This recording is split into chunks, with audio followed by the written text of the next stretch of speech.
What would you do if you came home to find everything destroyed except for the one thing your mother-in-law always wanted? I'm Willow, and after 3 days away on a corporate retreat, I returned to a ransacked house.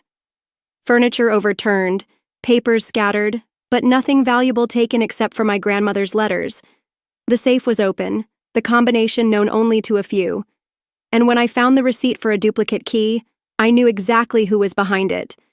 Now, standing in the wreckage of my home, one thing is clear. They wanted a war, and I'm ready to give them one. The first thing I noticed when I opened my front door wasn't the overturned furniture or the scattered papers. It was the silence, a heavy, unnatural quiet that wrapped around me like a burial shroud, whispering that something was terribly wrong.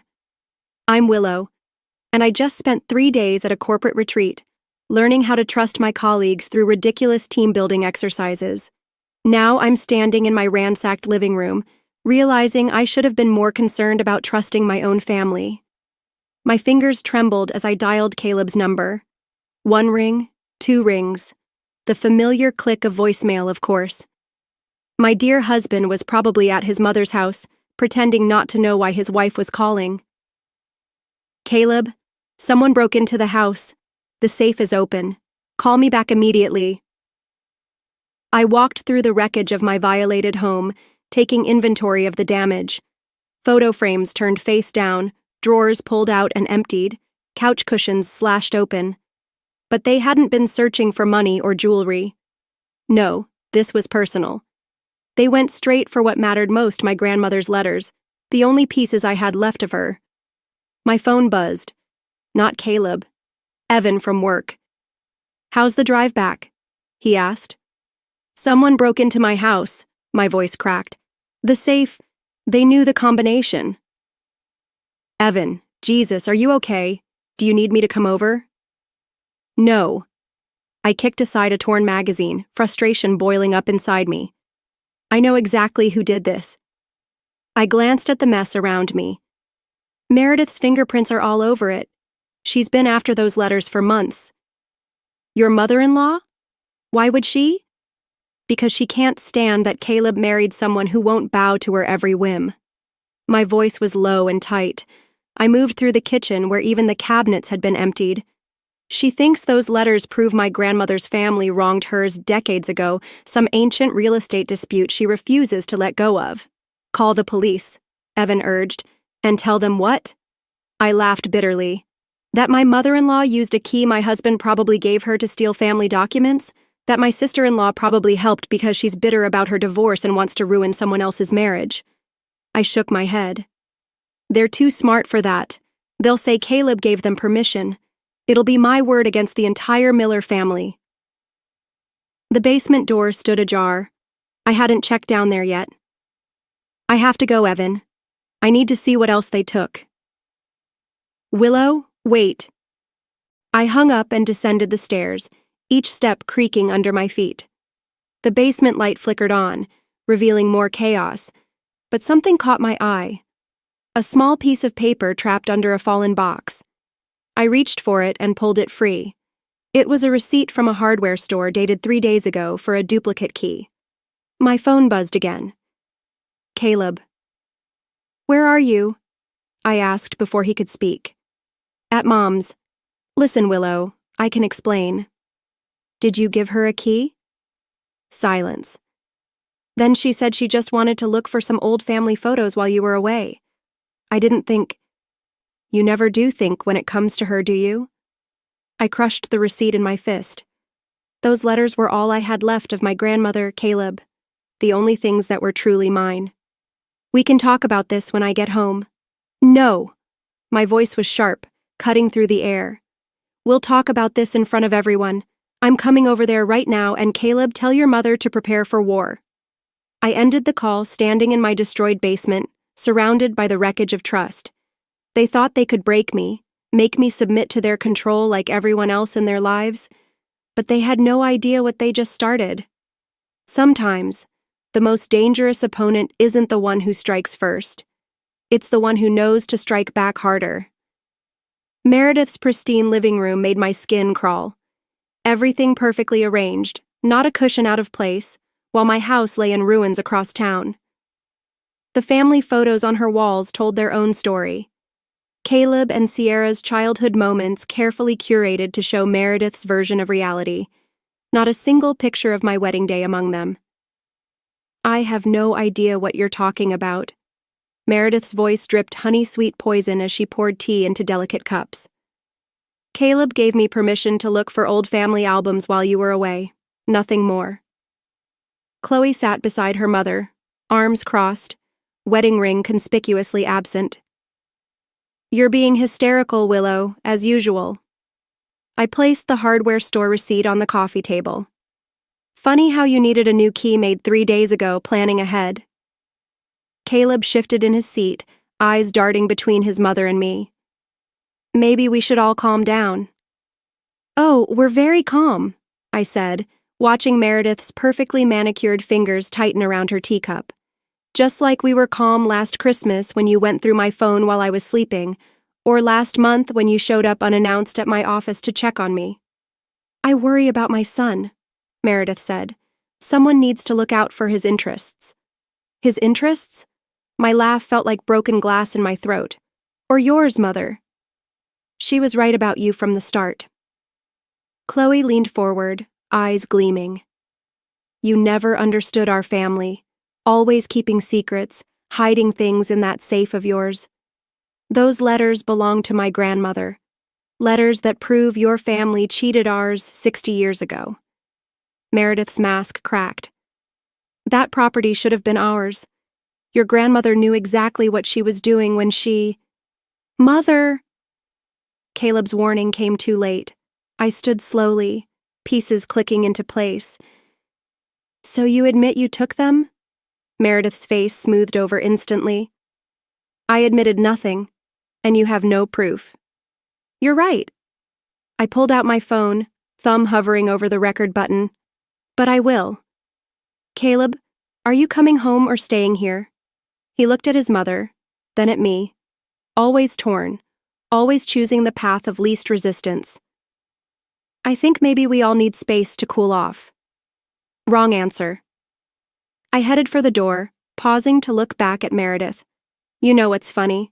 Those letters you stole, they're not even the originals. Just copies I kept as decoys. Grandmother taught me well.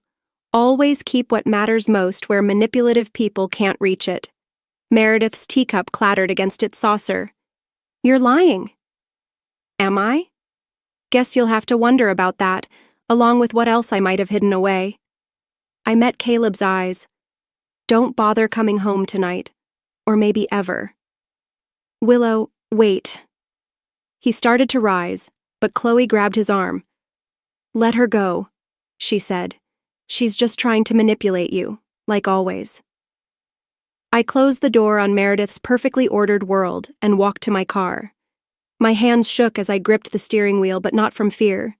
The originals were safe, just as I'd said, locked away in a safety deposit box since the day I married Caleb, and saw the hunger in Meredith's eyes when Grandma's letters were mentioned at the wedding.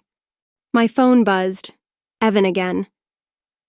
How bad was it? He asked. They took the bait. Meredith practically confessed. I started the engine. But I need your help with something else. Remember that security system you installed at your lake house, the one with the hidden cameras? Yeah? Why? Because I'm done playing defense. They want to go through my things? Let's make sure we catch them in the act next time. I pulled away from Meredith's house, watching it shrink in my rearview mirror. And Evan, thank you for being the one person in my life who actually listens. Always. But Willow, just be careful. People like that, they're most dangerous when they're cornered. I ended the call, mind already racing with plans. Meredith thought she knew everything about me, had me all figured out. But she'd forgotten one crucial detail. I'd spent 3 years watching her manipulate everyone around her. I'd learned from the best, and now it was time to put those lessons to use. The coffee shop across from Meredith's favorite salon wasn't my usual spot, but it gave me the perfect vantage point. I'd been watching for 2 hours when Evan slid into the seat across from me, sliding a fresh cup of coffee toward my hands. The cameras are set up, he said, his voice steady. Motion sensors, night vision, everything feeding directly to your phone. But are you sure about this? I nodded toward the salon's window where Meredith and Sierra sat, getting their weekly manicures. Listen. I pressed play on my phone, the recording clear through the bug I'd planted in Meredith's purse during our confrontation. We need those original letters, Meredith was saying, her voice low but unmistakable. That safety deposit box has to be at her bank downtown. Caleb says she's been going through their financial records. Probably planning to divorce him and take everything, Sierra replied. Over my dead body. I didn't spend 30 years building this family's reputation to have her destroy it. We're going back to the house tomorrow while she's at work. There has to be something we can use against her. I stopped the recording. Still think I'm paranoid? I asked, watching Evan's face harden. We should take this to the police. And tell them what? I shook my head. That my mother-in-law is planning to rob me? They'll just say it's a family matter. I wrapped my hands around the warm cup. Besides, I want more than just stopping them. I want them to face consequences for once in their privileged lives.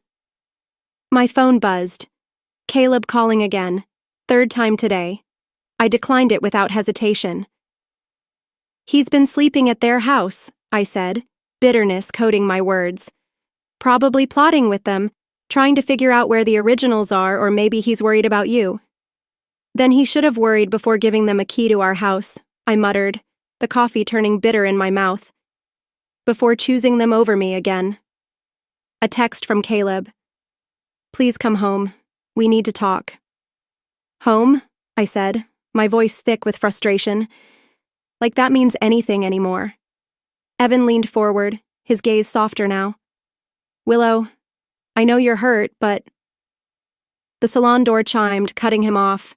Meredith and Chloe emerged, their fresh manicures gleaming in the sunlight. They headed toward Meredith's Mercedes, but Meredith paused, looking directly at the coffee shop window.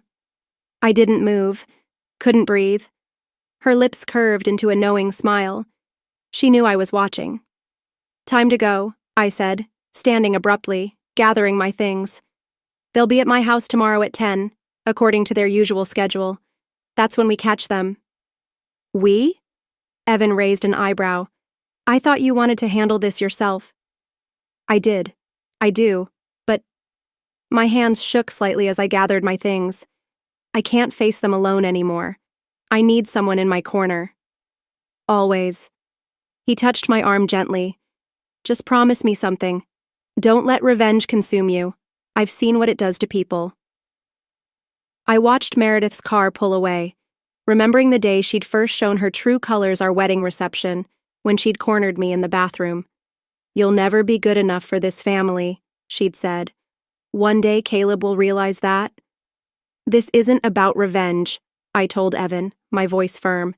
It's about justice, and maybe saving Caleb from them even if he doesn't want to be saved. My phone buzzed again. Another text from an unknown number. I opened it, and my blood froze. Found something interesting in your grandmother's old law firm records. Tomorrow noon, Riverside Park. Come alone or Caleb learns everything about the Anderson case. Evan noticed the change in my expression. What's wrong? I closed the message, my mind racing. The Anderson case, my grandmother's biggest regret. The secret she'd taken to her grave. The real reason Meredith hated our family. Nothing, I lied, forcing a smile. Just work stuff. I should go prepare for tomorrow. But as I walked to my car, Meredith's words from 3 years ago echoed in my head. One day Caleb will realize that. Maybe she was right. Maybe tomorrow he would. And maybe it was time he did. Riverside Park looked different at noon, colder somehow. I sat on a bench clutching a manila envelope, ammunition for whatever game Meredith was playing. The Anderson case files my grandmother had sealed away decades ago, now a weapon in my hands. A shadow fell across my lap. Not Meredith. Caleb. My voice cracked. What are you? Mother told me everything. He sat beside me, leaving careful space between us. About the Anderson case, about what your grandmother did to our family. The envelope felt heavier. Did she tell you how your grandfather tried to blackmail mine? How he threatened to destroy their law firm unless they gave him that property? That's not... He stopped, rubbing his face. She said you'd try to twist things like she twisted you. I turned to face him. When did you give her the safe combination, Caleb? His silence was answer enough. The day after our wedding, I continued. When she convinced you I was hiding something. That's why you've been checking our bank statements, right? Looking for evidence I'm stealing from you? I was protecting our family. Our family? The laugh that escaped me didn't sound like my voice. There is no our family. There's only ever been yours. My phone buzzed. Evan texting about the cameras he'd installed. Everything was ready for tomorrow's trap, but suddenly it all felt hollow. She's using you, I said softly. She always has, and you let her because it's easier than standing up to her. You don't understand. I understand perfectly. I stood, dropping the envelope in his lap. Here, the precious Anderson case files. Proof that your grandfather was the one who committed fraud, not mine. Proof that your mother's been lying all these years. He stared at the envelope. How did you get them? From my grandmother's old partner. Turns out he's been waiting years for someone to finally expose the truth. I stepped back. But you know what? Keep them. Burn them. Give them to Meredith. I don't care anymore. Willow, wait. I filed for divorce yesterday. The words hung between us like shattered glass. Caleb's face went pale. You what? Check your email. The papers should arrive today. My hands were steady now. I'm done being the villain in Meredith's story, done watching you choose them over me, done pretending we have a marriage worth saving. He stood reaching for me. We can fix this. I'll talk to Mother. That's exactly the problem. I moved away from his touch. Your first instinct is still to run to her. It always will be. My phone buzzed. Evan texting about the cameras, now useless. She's using you, I said softly. She always has, and you let her because it's easier than standing up to her. You don't understand? I understand perfectly. I stood, dropping the envelope in his lap. Here, the precious Anderson case files. Proof that your grandfather was the one who committed fraud, not mine. Proof your mother has been lying all these years. He stared at the envelope. How did you get them? From my grandmother's old partner. Turns out he's been waiting years for someone to finally expose the truth. I stepped back. But you know what? Keep them. Burn them. Give them to Meredith. I don't care anymore. Willow, wait. I filed for divorce yesterday. The words hung between us like shattered glass. Caleb's face went pale. You what? Check your email. The papers should arrive today. My hands were steady now. I'm done being the villain in Meredith's story, done watching you choose them over me, done pretending we have a marriage worth saving. He stood reaching for me. We can fix this. I'll talk to Mother. That's exactly the problem. I moved away from his touch. Your first instinct is still to run to her. It always will be. My phone buzzed. Meredith this time. Where are you? We had a deal. I typed back. Deals changed. Ask Caleb about the files. You can't just throw away 3 years of marriage, Caleb said. You already did that when you gave them the key to our house. I started walking away, then paused. You know what the saddest part is? I actually thought I could save you from them, but you don't want to be saved. Willow, goodbye. I walked through the park, past the spot where he proposed, past the bench where we used to have Sunday picnics. My phone kept buzzing. Meredith, Caleb, even Chloe. I silenced them all. Only Evan's message got through. Cameras are live. You still want to go through with tomorrow's plan? I stopped at the park exit, looking back one last time. Caleb stood exactly where I had left him. the envelope clutched tightly in his hands, looking utterly lost. For a brief moment, my resolve wavered. Then I remembered everything: the ransacked house, the violated safe, 3 years of subtle manipulation and gaslighting. "Yes," I texted back, my fingers trembling. "But change of plans. I don't just want to catch them in the act anymore." "What do you want?" Caleb's phone lit up in his hands, probably calling Meredith, always running back to her, always choosing her over me. "I want to destroy them," I typed, my thumb pressing harder against the screen. "All of them. Because sometimes the only way to save yourself is to burn everything to the ground and start over." I looked down at the security camera feed flickering on my laptop screen, my heart thumping against my chest. 10 minutes until Meredith's usual Thursday morning intrusion. Evan's sophisticated setup captured every angle of my house: the front door, the back, even the garden path Meredith had always loved to criticize. "You don't have to watch this," Evan said from the passenger seat, his voice laced with concern. "We can just let the cameras record." "I need to see it," I replied, my grip tightening around my coffee cup. "I need to know exactly how they do it." Right on schedule, Meredith's Mercedes glided to a stop in front of my house. She stepped out first, as perfectly coiffed as ever, followed by Chloe. But then, the third door opened. "Caleb!" The coffee cup crumpled in my hand, the heat burning my palm as I stared at the screen in disbelief. "He's helping them." My voice was barely above a whisper, the betrayal settling like lead in my chest.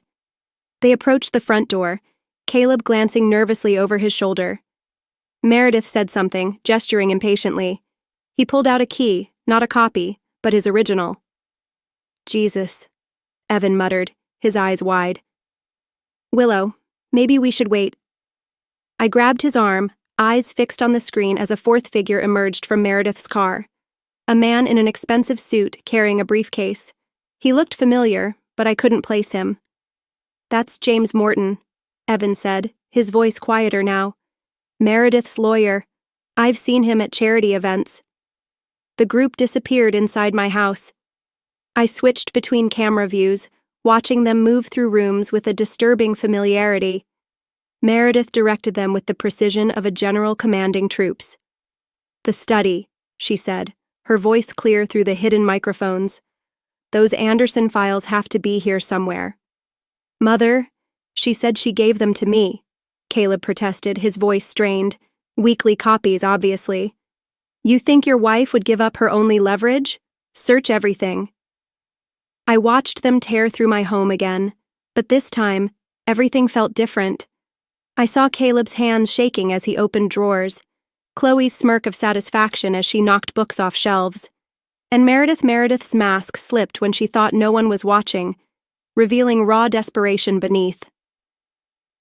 "The safe," Morton said suddenly, his voice cold. "Did you check behind it?" My breath caught in my throat. The wall safe had been a decoy, everyone knew it. But behind it, there was something much more dangerous. "Back there?" Caleb said, his voice too quick, too panicked. Meredith's eyes narrowed suspiciously. "Move it, Mother. Move it."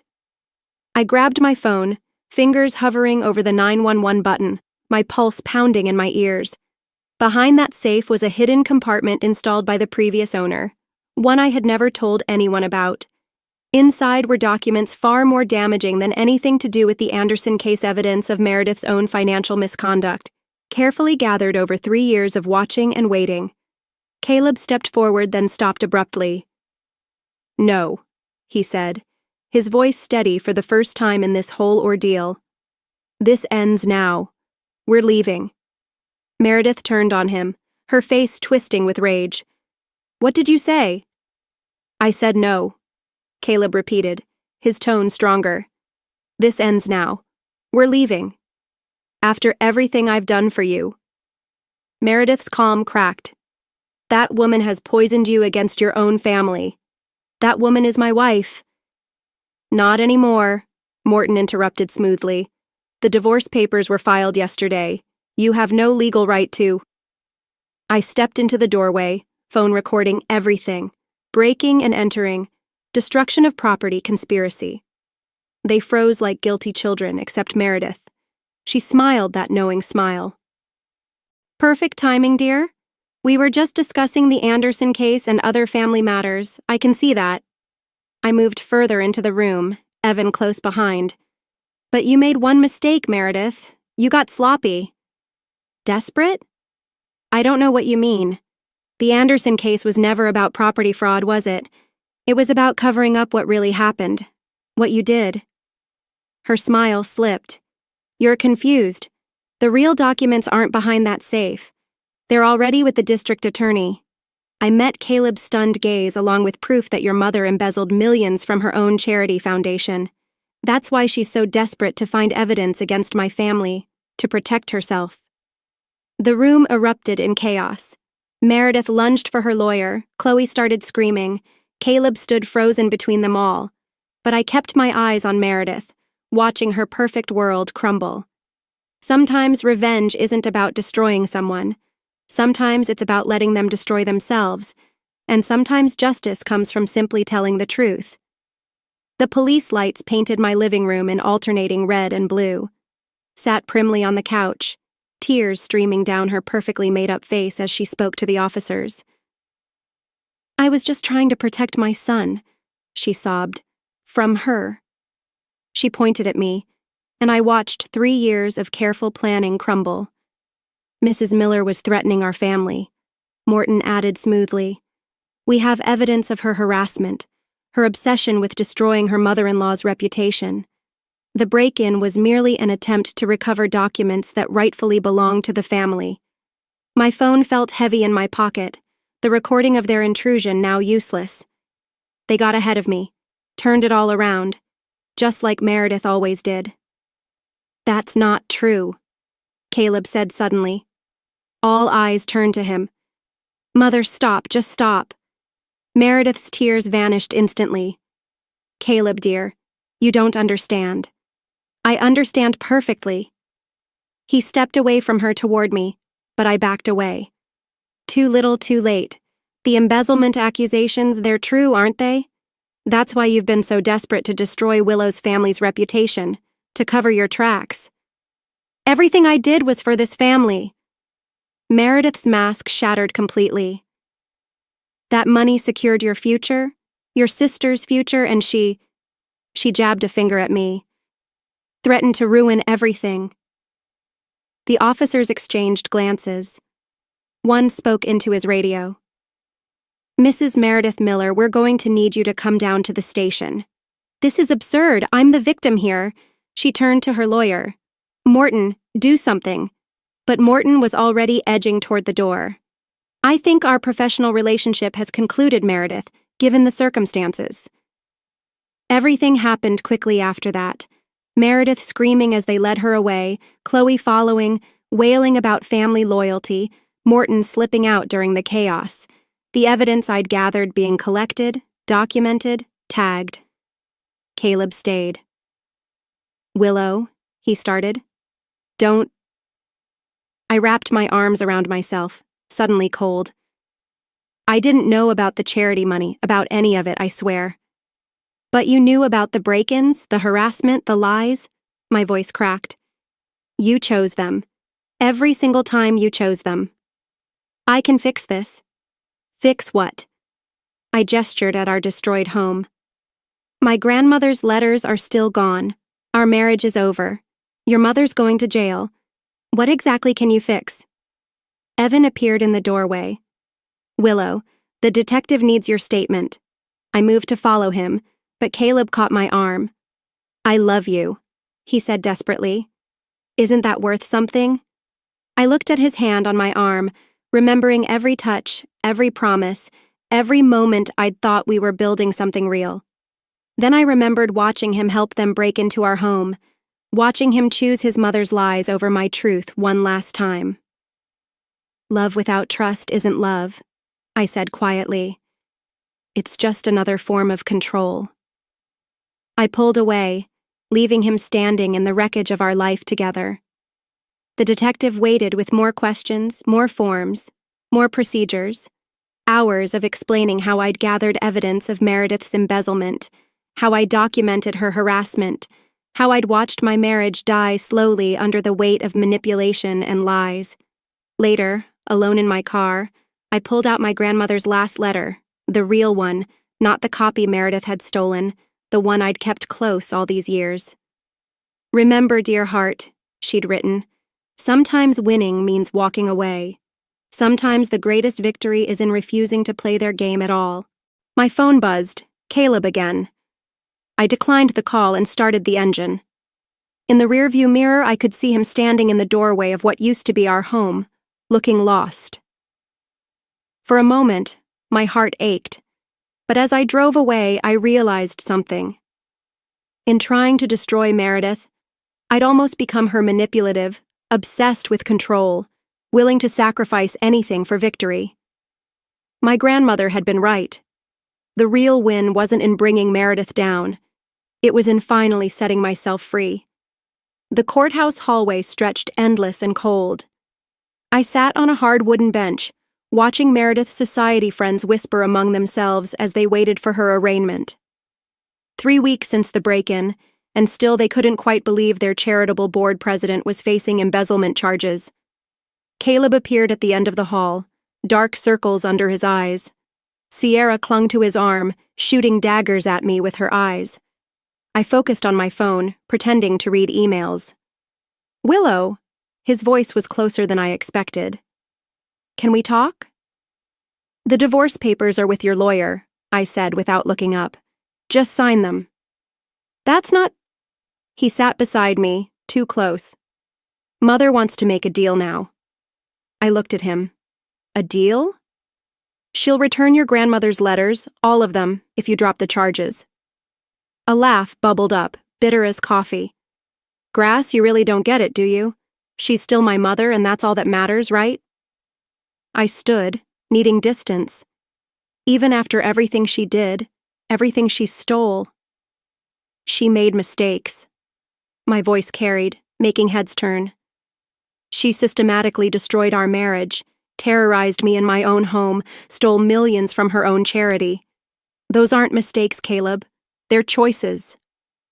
Meredith's loyal appeared, beckoning to Caleb, but before he could move, the courthouse doors burst open. Evan rushed in, clutching a manila envelope. "Got it," he said, breathing hard. "Found it in Morton's office." I opened the envelope with trembling fingers. Inside was a single document, a letter from Meredith to her lawyer dated 3 years ago, the day before my wedding. "What is that?" Caleb asked. "Insurance," I said, scanning the contents. "In case I ever threatened her control over you." I looked up as Meredith entered in handcuffs, flanked by officers. She planned this from the beginning, the harassment, the break-ins, everything. It was all calculated to make me look unstable, obsessed with the Anderson case. Meredith's eyes locked onto the letter for the first time. I saw real fear there. "Where did you get that?" she demanded. "Your lawyer isn't as loyal as you thought." I held up the letter. "You documented everything, Meredith, every step of your plan to destroy me, and now everyone's going to know exactly who you are. You ungrateful little—" She lunged forward, but the officers held her back. "Mother, stop!" Caleb moved between us. "Just stop!" Meredith's face crumpled.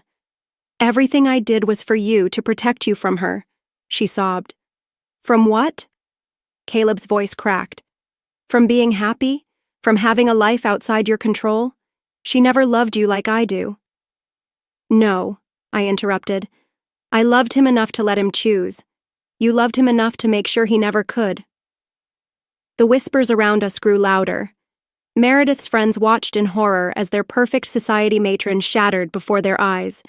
Sierra backed away from her mother, finally seeing the truth she'd helped enable. "The arraignment's starting," Evan said softly. I handed the letter to the district attorney, who'd been waiting quietly nearby. Then I turned to Caleb one last time. "I did love you," I said, "but love shouldn't hurt like this. Willow, please." "Goodbye, Caleb." I walked away as Meredith was led into the courtroom, her carefully constructed world collapsing behind me. My phone buzzed, a text from my grandmother's old law partner. "Found something in the archives," it read. "Your grandmother would be proud." Outside, the autumn air felt clean and sharp. Evan caught up with me at the bottom of the courthouse steps. "You okay?" he asked. I watched leaves scatter across the pavement, breaking free from their branches, carried away by the wind. "No," I said honestly, "but I will be. Because sometimes winning isn't about destroying your enemies. Sometimes it's about refusing to let them destroy you. And sometimes the greatest revenge is simply walking away, head held high, leaving them to face the consequences of their own choices." The last box from my old life sat unopened on the floor of my new apartment. Through the window, downtown lights glittered like scattered stars, a stark contrast to the suburban darkness I had left behind. My phone buzzed Evan's text about Meredith's sentencing, 5 years for embezzlement. The society pages were already buzzing with scandal, her carefully crafted reputation shattered like a dropped teacup. A knock at the door froze me. I recognized that pattern. 3 quick taps, 1 slow. Caleb stood in the hallway, holding a familiar leather-bound bundle. "Grandmother's letters," I said, my throat tight. "Found them in Mother's study while cleaning out the house." He held them out, like a peace offering. "They were always yours." I took the bundle, my fingers brushing the worn edges. "How is she?" "Angry. Bitter." He shrugged, his tone casual, but there was something deeper in his eyes. "She's in therapy. Says she's starting to understand some things about our family." "And you?" "Learning to stand on my own." He glanced past me into the apartment. "You're painting." The easel by the window caught his attention, the canvas half covered in bold strokes of red and gold. Something I discovered by accident, a way to pour out everything words couldn't express. "It helps," I said, my voice quiet, almost contemplative. "Willow, I don't—" He hesitated, pulling an envelope from his jacket. Inside were the signed divorce papers and something else. "You should see." I opened it, finding a yellowed newspaper clipping from 30 years ago. It was a small article about Meredith Miller, a young woman trying desperately to prove herself worthy of high society before she married into money. "She was always afraid," Caleb said softly, his voice tinged with understanding. "Afraid of losing control, of being exposed as not good enough. I'm not excusing what she did, but I understand it now." "Understanding doesn't make it right," I replied, my words firm but soft. "No," he agreed, his voice steady. "But it helps me not become her." A siren wailed somewhere in the city below. In my old life, I would have flinched at the sound. But now, it felt like a reminder life goes on, changes, transforms. "I never wanted revenge," I said, surprising myself with the truth. "I just wanted to be free." "I know," Caleb replied quietly. "That's why you won." He turned to leave, but paused at the door. "The painting, it's beautiful." After he left, I opened the bundle of letters, letting my grandmother's words flow across the pages. She told stories of strength, of standing up to bullies, of choosing integrity over revenge. But one passage caught my eye, written just before she died. "Remember, dear heart, some people will try to dim your light because they fear their own darkness. Your power lies not in fighting them, but in continuing to shine." I picked up my brush, adding soft touches of blue to the canvas. Not everything needed resolution. Not every story required a neat ending. Sometimes victory wasn't about destroying your enemies, or even forgiving them. Sometimes it was about discovering who you were without them. My phone buzzed again. Evan was inviting me to dinner, not a date, not yet, but maybe someday. For now, friendship was enough. For now, I had my freedom, my truth, my art. The city lights flickered outside, casting shadows that danced across my canvas. In my old life, I would have seen threats in those shadows, but now I saw possibilities, patterns, stories waiting to be told. I picked up another brush. The night was young. The canvas was waiting. And for the first time in years, I felt truly, completely free, not because I had won, or because Meredith had lost, but because I had finally learned the difference between revenge and liberation. And in that difference, I found myself. They thought I would break, that I would swallow my pride and accept the betrayal. But what they didn't expect was that when someone is pushed to their limits, they don't just stand up, they strike back. Betrayal isn't just a wound. It's a fire that burns through everything you once believed in. But does revenge truly bring relief? Or does it pull you into the same darkness as those who hurt you? Willow wasn't just betrayed by her husband, she was manipulated, controlled, and robbed by an entire family. She had two choices: walk away and rebuild, or face them head-on and expose the truth. But that raises the question, is truth always justice, or is revenge sometimes the only way to balance the scales? Willow didn't act out of rage. Every move she made was calculated, a strategy to turn the game against them. This wasn't just about a woman wronged, it was about reclaiming power. Meredith represents the manipulators of the world, those who believe they can control everyone around them until the truth forces them to face their own destruction. And Caleb? Was he just another victim of his mother's influence? Or was he a coward who chose comfort over doing what was right? Betrayal, in its cruel way, often becomes a gift. It forces us to see who truly stands beside us. Willow learned the hard way that love shouldn't require blind sacrifice, and family isn't always defined by blood. But she also faces a harsh reality. Was winning worth it if it made her just like them? So now, the real question is, what would you have done in her place? Should she have stopped before everything spiraled out of control? Or was she right to expose them and make them face the consequences? Drop your thoughts in the comments. We want to hear what you think.